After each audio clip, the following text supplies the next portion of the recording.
Hi guys, and welcome back to ASMR Airhorn. Tonight, I wanted to do a video about Greek mythology, about the ancient gods and goddesses of Greece. I love Greek mythology. I've loved it since I was a kid, and I was very obsessed. Hard to describe how obsessed I was. I checked out every book I could about it from the library. I dressed as the god Apollo for Halloween when I was 8. He was my favorite. Probably still is.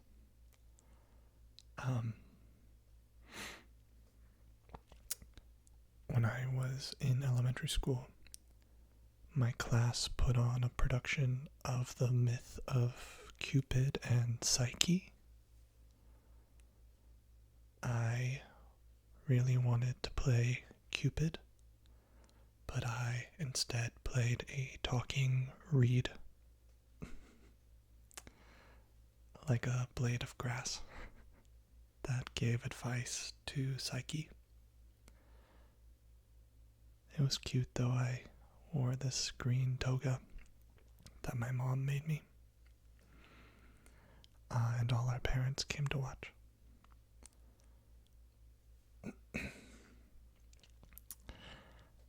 I thought I would read to you from a book I've had since I was a kid about Greek mythology. It's called Mythology by Edith Hamilton. It's a classic, pretty old book.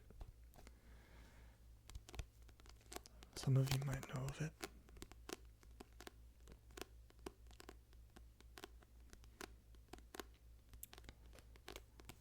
The book is filled with many different myths, Greek myths, and descriptions of all the gods and goddesses, the main ones at least. The Greeks had many, many gods and goddesses for every possible thing.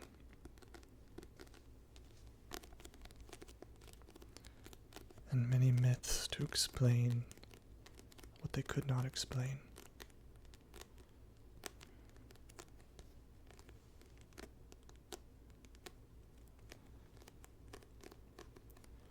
There is a main pantheon of gods. There's 12 gods. And they are the ones you're probably most familiar with. Greek mythology is very important to Western culture. It's referenced very often in our stories, in our literature, in our art, in our architecture, in our words, in our phrases. You may not even realize.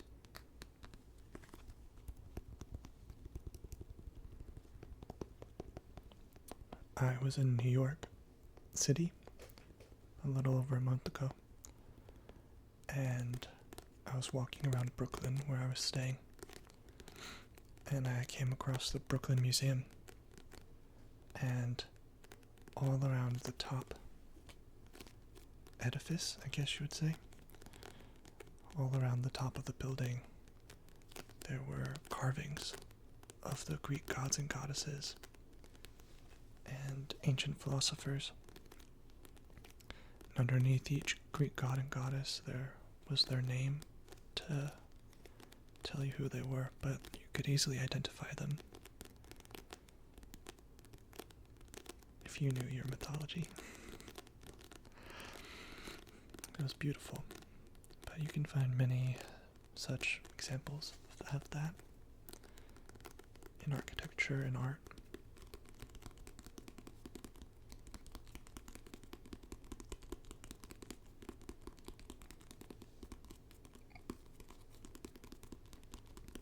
Sorry, I keep burping. I just had some sparkling water.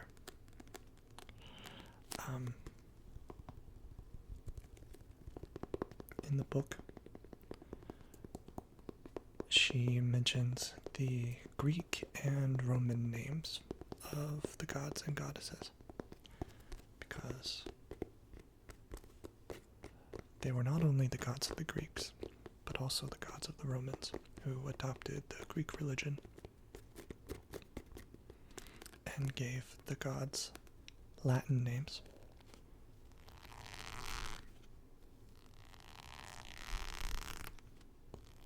You will recognize the Latin names probably more than the Greek names, because all of our planets are named after the Roman gods.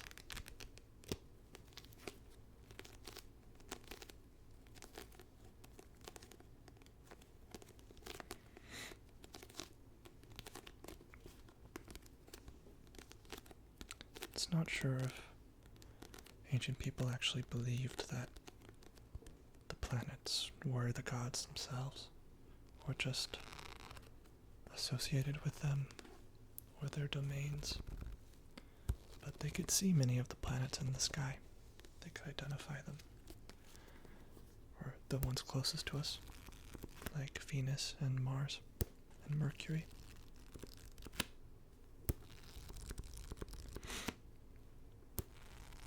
And they tracked their movements and the movements of the stars. So many of our constellations are named after Greek mythology, Greek myths.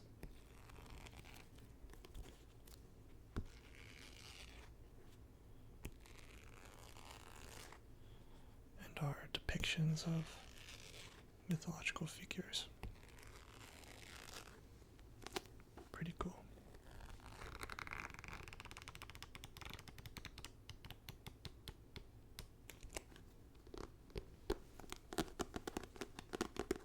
Just do a little tapping.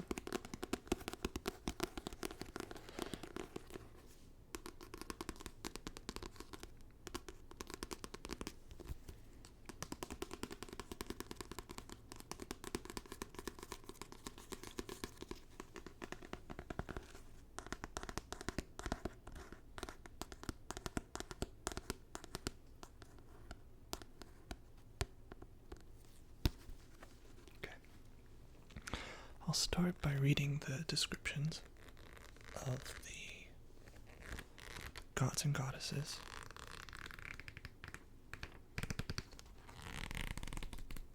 And then I might read one of the myths.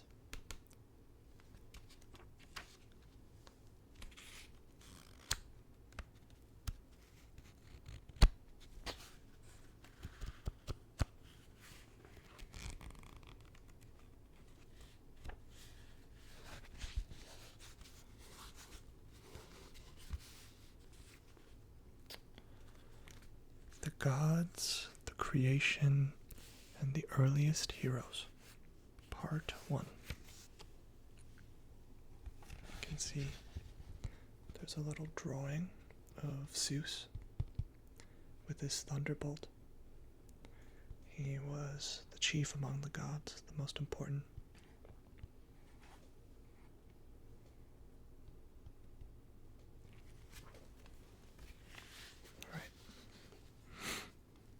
Starts with a poem.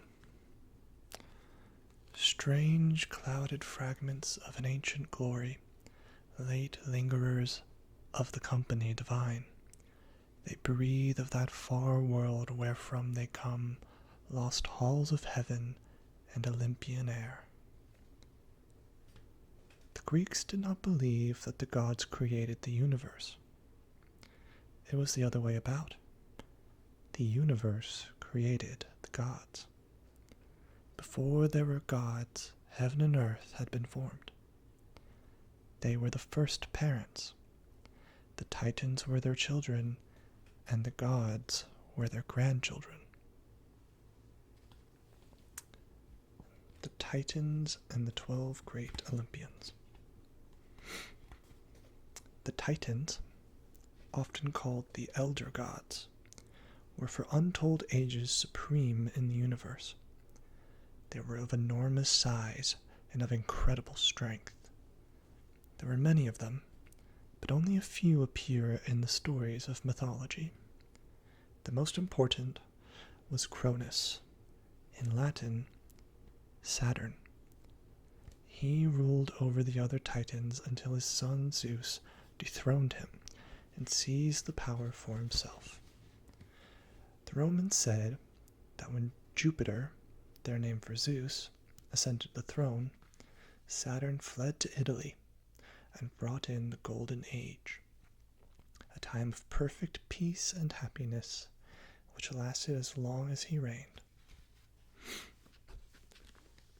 The other notable Titans were Ocean, the river that was supposed to encircle the earth, his wife, Tethys, Hyperion, the father of the sun, the moon, and the dawn, Mnemosyne, which means memory, Themis, usually translated by justice, and Iapetus, important because of his sons, Atlas, who bore the world on his shoulders, and Prometheus, who was the savior of mankind. These alone among the older gods were not banished with the coming of Zeus, but they took a lower place. The 12 great Olympians were supreme among the gods who succeeded to the Titans. They were called the Olympians because Olympus was their home. What Olympus was, however, is not easy to say. There was no doubt that at first it was held to be a mountaintop, and generally identified with Greece's highest mountain, Mount Olympus, in Thessaly in the northeast of Greece. But even in the earliest Greek poem, the Iliad, this idea is beginning to give way to the idea of an Olympus in some mysterious region far above all the mountains of the earth. In one passage of the Iliad, Zeus talks to the gods from the topmost peak of many-ridged Olympus, clearly a mountain. But only a little further on he says that if he willed, he could hang earth and sea from a pinnacle of Olympus, clearly no longer a mountain. Even so, it is not heaven. Homer makes Poseidon say that he rules the sea, Hades the dead, Zeus the heavens, but Olympus is common to all three. Wherever it was, the entrance to it was a great gate of clouds kept by the seasons. Within were the gods' dwellings, where they lived and slept and feasted on ambrosia and nectar and listened to Apollo's lyre. It was an abode of perfect blessedness. No wind, Homer says, ever shakes the untroubled peace of Olympus. No rain ever falls there, or snow, but the cloudless firmament stretches around it on all sides, and the white glory of sunshine is diffused upon its walls. The 12 Olympians made up a divine family. And here it lists the 12 gods, first with their Greek name and then with their Roman name. So first is Zeus, or Jupiter, the chief. His 2 brothers next, Poseidon, Neptune, and Hades, also called Pluto. Hestia, also known as Vesta, their sister. Hera, also known as Juno, Zeus's wife. And Ares, also known as Mars, their son. Zeus's children, Athena, also known as Minerva, Apollo, Aphrodite, also known as Venus, Hermes, also known as Mercury, and Artemis, also known as Diana. And Hera's son, Hephaestus, also known as Vulcan, sometimes said to be the son of Zeus too. It's a little complicated. Not all the gods are the children of Zeus and Hera. Many of them are the children of Zeus and one of his many affairs, as we'll read about soon. But I want to show you this drawing of Mount Olympus that's in the book. You can see it's at the top of a mountain, and there's Olympus, a big castle, with rays of light coming out, clouds separating it, and an eagle, one of Zeus's symbols.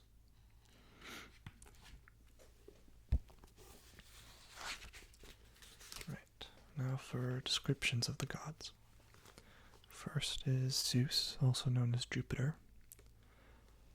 Zeus and his brothers drew lots for their share of the universe. The sea fell to Poseidon, and the underworld to Hades. Zeus became the supreme ruler. He was lord of the sky, the rain god, and the cloud gatherer, who wielded the awful thunderbolt. His power was greater than that of all the other divinities together. In the Iliad he tells his family, "I am mightiest of all. Make trial that you may know. Fasten a rope of gold to heaven and lay hold, every god and goddess. You could not drag down Zeus. But if I wished to drag you down, then I would. The rope I would bind to a pinnacle of Olympus, and all would hang in air, yes, the very earth and the sea too." Nevertheless, he was not omnipotent or omniscient either. He could be opposed and deceived. Poseidon dupes him in the Iliad, and so does Hera. Sometimes, too, the mysterious power fate is spoken of as stronger than he. Homer makes Hera ask him scornfully if he proposes to deliver from death a man fate has doomed. He is represented as falling in love with one woman after another, and descending to all manner of tricks to hide his infidelity from his wife. The explanation why such actions were ascribed to the most majestic of the gods is, the scholars say, that the Zeus of song and story has been made by combining many gods. When his worship spread to a town where there was already a divine ruler, the two were slowly fused into one. The wife of the early god was then transferred to Zeus. The result, however, was unfortunate, and later Greeks did not like these endless love affairs. Still, even in the earliest record, Zeus had grandeur. In the Iliad, Agamemnon prays, "Zeus, most glorious, most great, god of the storm cloud, thou that dwellest in the heavens." He demanded, too, not only sacrifices for men, but right action. The Greek army at Troy is told, "Father Zeus never helps liars or those who break their oaths." The two ideas of him, the low and the high, persisted side by side for a long time. His breastplate was the aegis, awful to behold. His bird was the eagle, his tree the oak. His oracle was Dodona, in the land of oak trees. The god's will was revealed by the rustling of oak leaves which the priests interpreted. Next is Hera, also known as Juno. She was Zeus's wife and sister. The Titans Ocean and Tethys brought her up.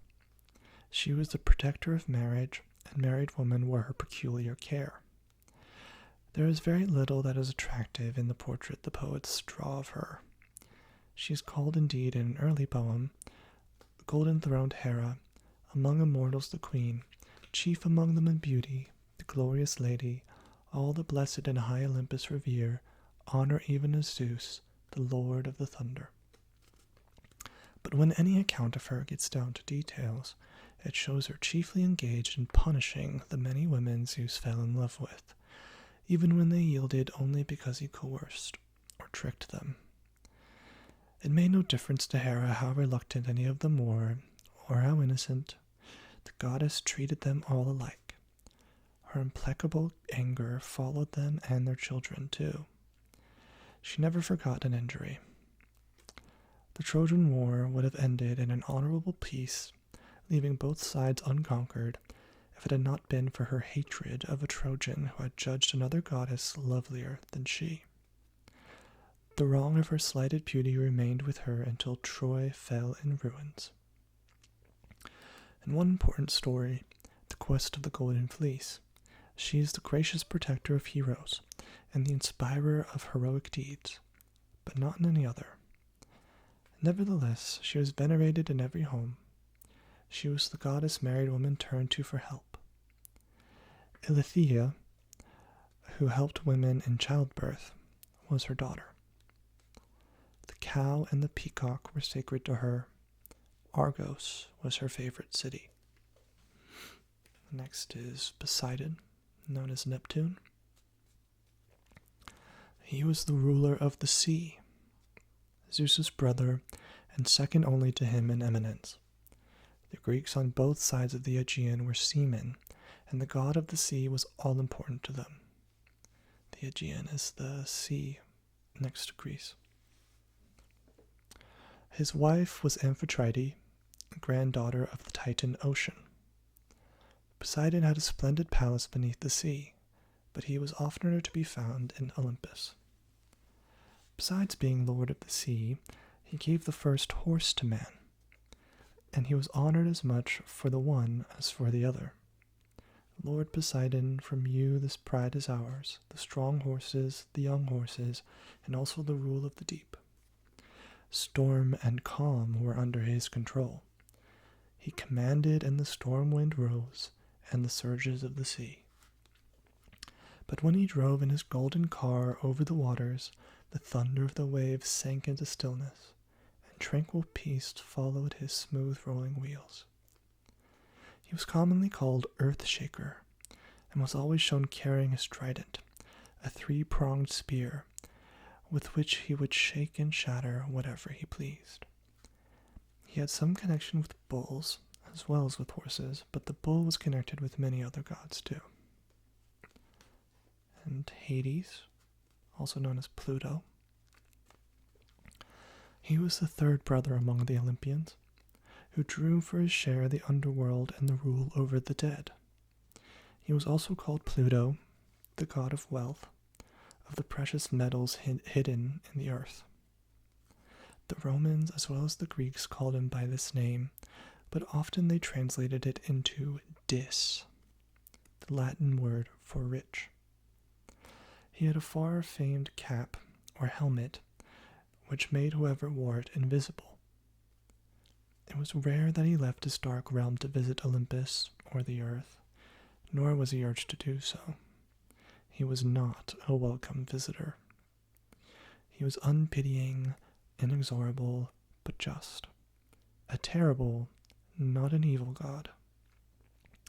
His wife was Persephone, whom he carried away from the earth and made queen of the lower world. He was king of the dead, not death itself, whom the Greeks called Thanatos and the Romans Orcus. So, Hades is the ruler of the underworld, but he's not like the devil. He's not evil. The Greeks believed that everyone went to the underworld when they died, no matter what. It was a neutral place. It wasn't bad or good. It's just where the dead went. You went to the underworld, and Hades ruled over it. Next is Pallas Athena, usually just called Athena. She was the daughter of Zeus alone. No mother bore her. Full grown and in full armor, she sprang from his head. And that's the story, is that she was inside of his head, and the other gods cut open his head, and she sprang out of it fully grown. But Zeus was okay, though, because he was an immortal god and just put his head back together. But, yeah, she was just born of him. In the earliest account of her, the Iliad, she is a fierce and ruthless battle goddess. But elsewhere she is warlike, only to defend the state and the home from outside enemies. She was preeminently the goddess of the city, the protector of civilized life, of handicrafts and agriculture, the inventor of the bridle, who first tamed horses for men to use. She was Zeus's favorite child. He trusted her to carry the awful Aegis, his buckler, and his devastating weapon, the thunderbolt. The word oftenest used to describe her is gray-eyed, or as it is sometimes translated, flashing-eyed. Of the three virgin goddesses, she was the chief and was called the Maiden, Parthenos, and her temple, the Parthenon. In later poetry, she is the embodiment of wisdom, reason, purity. Athens was her special city. The olive, created by her, was her tree. The owl, her bird. And that's why we associate owls with wisdom. It's because of Athena.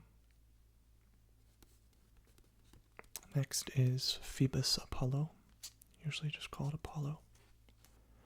The son of Zeus and Leto, born in the little island of Delos. He has been called the most Greek of all the gods. He is a beautiful figure in Greek poetry, the master musician who delights Olympus as he plays on his golden lyre. The lord, too, of the silver bow, the archer god, far shooting, the healer as well, who first taught men the healing art. Even more than of these good and lovely endowments, he is the god of light, in whom is no darkness at all. And so he is the god of truth. No false word ever falls from his lips. O Phoebus, from your throne of truth, from your dwelling place at the heart of the world, you speak to men. By Zeus's decree no lie comes there, no shadow to darken the word of truth. Zeus sealed by an everlasting right, Apollo's honor, that all may trust, with unshaken faith when he speaks. Delphi, under towering Parnassus, where Apollo's oracle was, plays an important part in mythology. Castalia was its sacred spring, Cephissus its river. It was held to be the center of the world. So many pilgrims came to it from foreign countries as well as Greece. No other shrine rivaled it. The answers to the questions asked by the anxious seekers for truth were delivered by a priestess who went into a trance before she spoke. The trance was supposed to be caused by a vapor rising from a deep cleft in the rock over which her seat was placed, a three-legged stool, the tripod.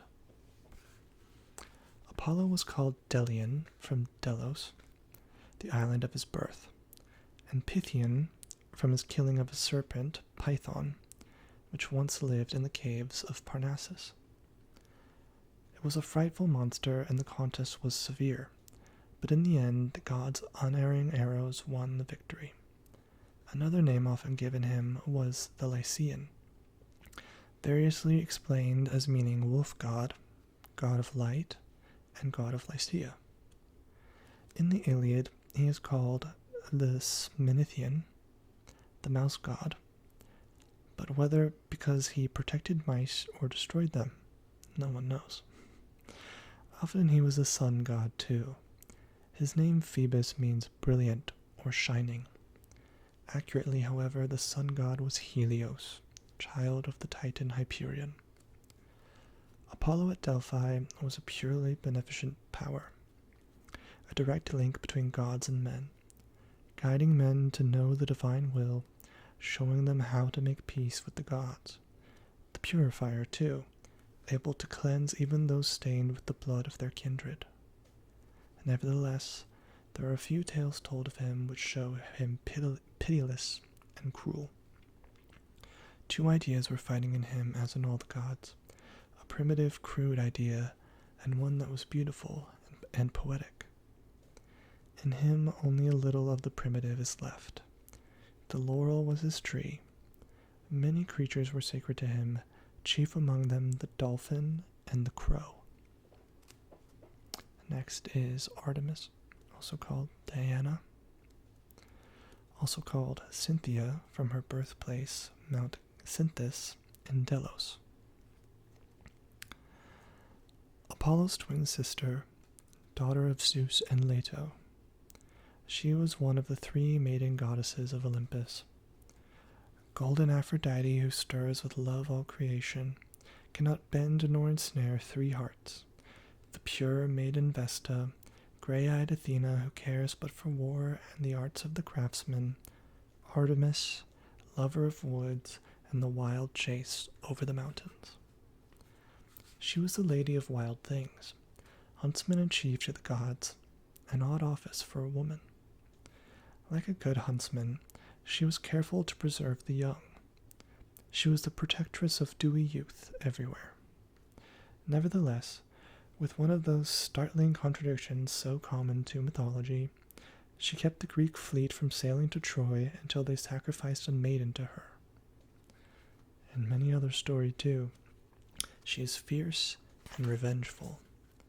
On the other hand, when women died a swift and painless death, they are held to have been slain by her silver arrows.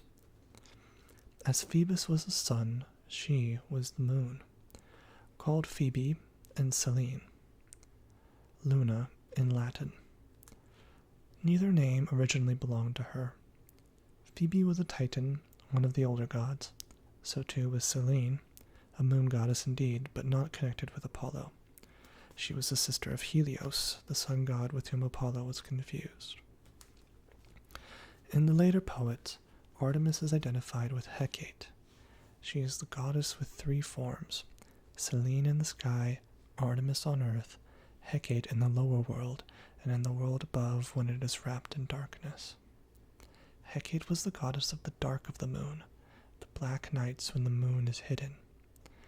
She was associated with deeds of darkness, the goddess of the crossways, which were held to be ghostly places of evil magic.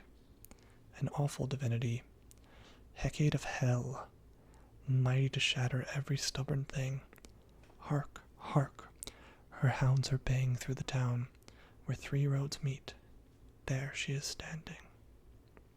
It is a strange transformation from the lovely huntress flashing through the forest, from the moon making all beautiful with her light, from the pure maiden goddess for whoso is chaste of spirit utterly, may gather leaves and fruits and flowers, the unchaste never. In her is shown most vividly the uncertainty between good and evil, which is apparent in every one of the divinities. The cypress was sacred to her, and all wild animals, but especially the deer. Next is Aphrodite, also known as Venus, the goddess of love and beauty, who beguiled all, gods and men alike. The laughter-loving goddess, who laughed sweetly or mockingly at those her wiles had conquered. The irresistible goddess who stole away even the wits of the wise. She is the daughter of Zeus and Dione in the Iliad, but in later poems she is said to have sprung from the foam of the sea, and her name was explained as meaning the foam risen. Aphros is foam in Greek. The sea birth took place near Cythera, from where she was wafted to Cyprus. Both islands were ever after sacred to her, and she was called Cytherea or the Cyprian, as often as by her proper name.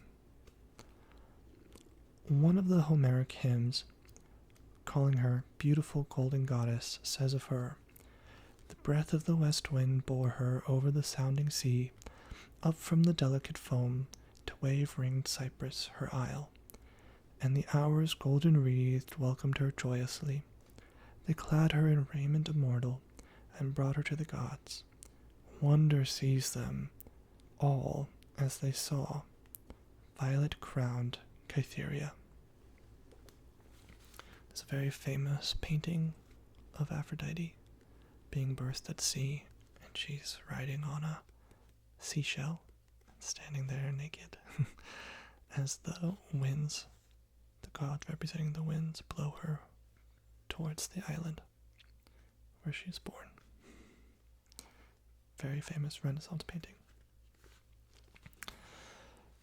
The Romans wrote of her in the same way. With her, beauty comes. The winds flee before her and the storm clouds. Sweet flowers embroider the earth. The waves of the sea laugh. She moves in radiant light. Without her, there is no joy nor loveliness anywhere. This is the picture the poets like best to paint of her. But she had another side, too. It was natural that she should cut a poor figure in the Iliad, where the battle of heroes is the theme. She is a soft, weak creature there, whom a mortal need not fear to attack. In later poems, she is usually shown as treacherous and malicious, exerting a deadly and destructive power over men. In most of the stories, she is the wife of Hephaestus, Vulcan, the lame and ugly god of the forge. The myrtle was her tree, the dove her bird, sometimes too the sparrow and the swan. Next is Hermes, also known as Mercury.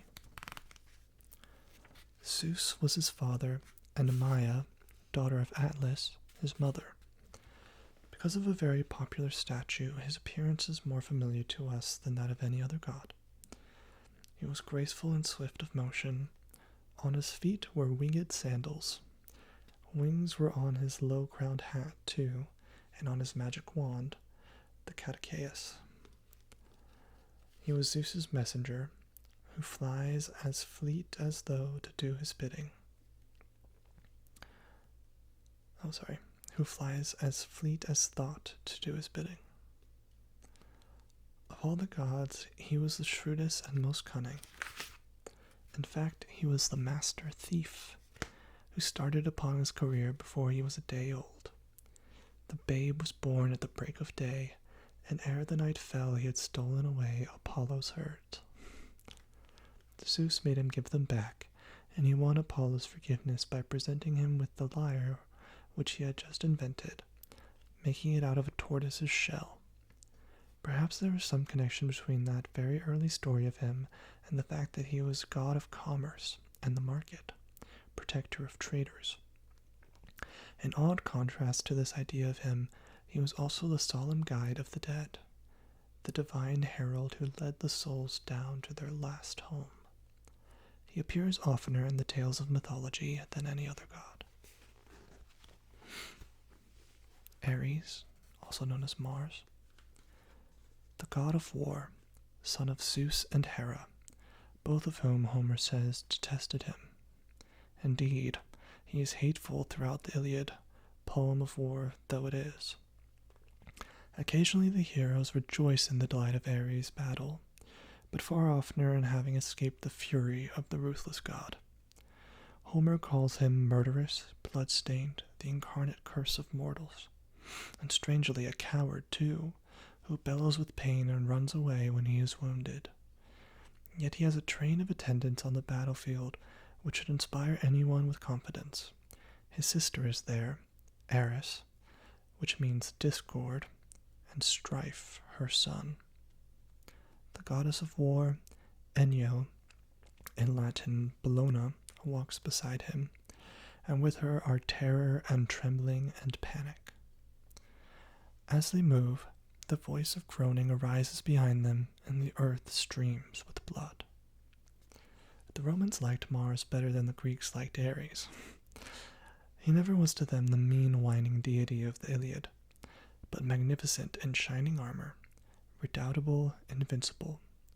The warriors of the great Latin heroic poem, the Aeneid, far from rejoicing to escape from him, rejoice when they see that they are to fall on Mars's field of renown. They rush on glorious death, and find it sweet to die in battle. Ares figures little in mythology. In one story, he is the lover of Aphrodite and held up to the contempt of the Olympians by Aphrodite's husband, Hephaestus. But for the most part, he is little more than a symbol of war. He is not a distinct personality like Hermes or Hera or Apollo. He had no cities where he was worshipped. The Greeks said vaguely that he came from Thrace, home of a rude, fierce people in the northeast of Greece. Appropriately, his bird was the vulture. The dog was wronged by being chosen as his animal. Next is Hephaestus, also known as Vulcan and Mulciber, the god of fire, sometimes said to be the son of Zeus and Hera, sometimes of Hera alone, who bore him in retaliation for Zeus's having brought forth Athena. Among the perfectly beautiful immortals, he only was ugly. He was lame as well. In one place in the Iliad, he says that his shameless mother, when she saw that he was born deformed, cast him out of heaven. In another place, he declares that Zeus did this, angry with him for trying to defend Hera. The second story is the better known because of Milton's familiar lines. Mulciber was thrown by angry Jove, sheer o'er the crystal battlements from morn to noon he fell, from noon to dewy eve. A summer's day, and with the settling sun dropped from the zenith like a falling star on Lemnos, the Aegean isle. These events, however, were supposed to have taken place in the far distant past.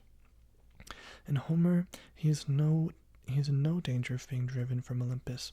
He is highly honored there, the workman of the immortals, their armorer and smith, who makes their dwellings and their furnishings, as well as their weapons. In his workshop he has handmaidens he has forged out of gold who can move and who help him in his work. In the later poets, his forge is often said to be under this or that volcano and to cause eruptions. His wife is one of 3 Graces in the Iliad, called Aglaia and Hesiod. In the Odyssey, she is Aphrodite. He was a kindly, peace-loving god, popular on earth as in heaven. With Athena, he was important in the life of the city.